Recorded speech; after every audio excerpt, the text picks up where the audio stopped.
Epstein, society, and the mirror we refuse to face. Everybody is talking about Epstein.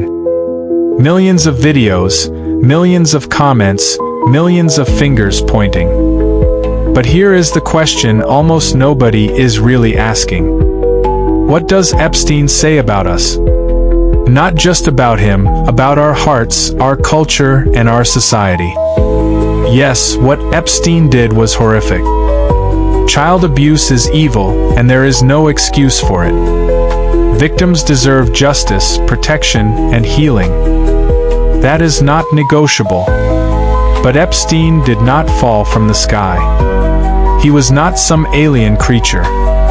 He came from our world. A world that normalizes pornography. A world that sexualizes children.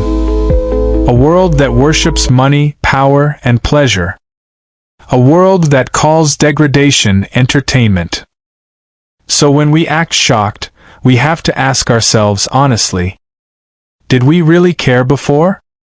Or are we just enjoying the drama now? It is easy to hate Epstein.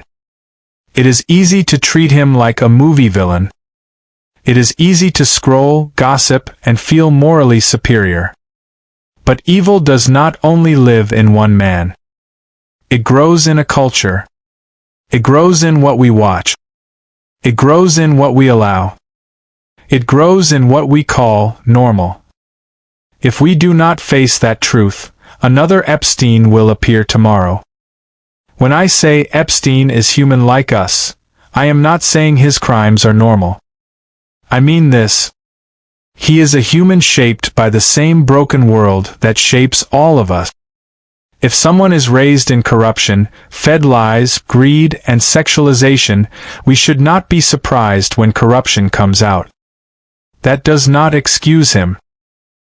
He must be held accountable under the law. But it forces us to look in the mirror. If we truly care about children, we must ask ourselves, what are we feeding them? What are we showing them? What are we normalizing? We cannot sell sexual filth to the world and then act shocked when monsters are born. We cannot profit from degrading women and then cry when women are abused. We cannot make lust entertainment and then wonder why men lose control. So what should we do? As individuals, we must guard our own minds. Stop consuming pornography. Stop treating lust as normal. Teach our children truth, not lies. We must examine ourselves before judging others. We must ask, where am I compromised? Where have I tolerated small sins? And we must pray, not as escape, but as foundation. As a society, we must protect children aggressively, support victims fully, take trafficking seriously, and speak openly against sexual exploitation. Justice matters. Law matters. Accountability matters. But shouting alone is not enough. When you hear about Epstein, do not just react. Do not just scroll. Do not just judge. Instead, grieve for the victims. Examine your own heart. Commit to doing better in your own life.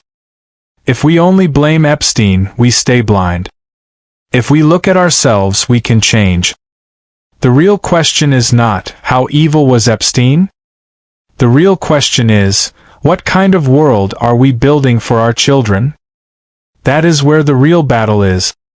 Clean hearts create a clean world. Corrupt hearts create more Epsteins. So let us not just watch the monster. Let us fix the mirror. And may God cleanse our hearts before we judge the world.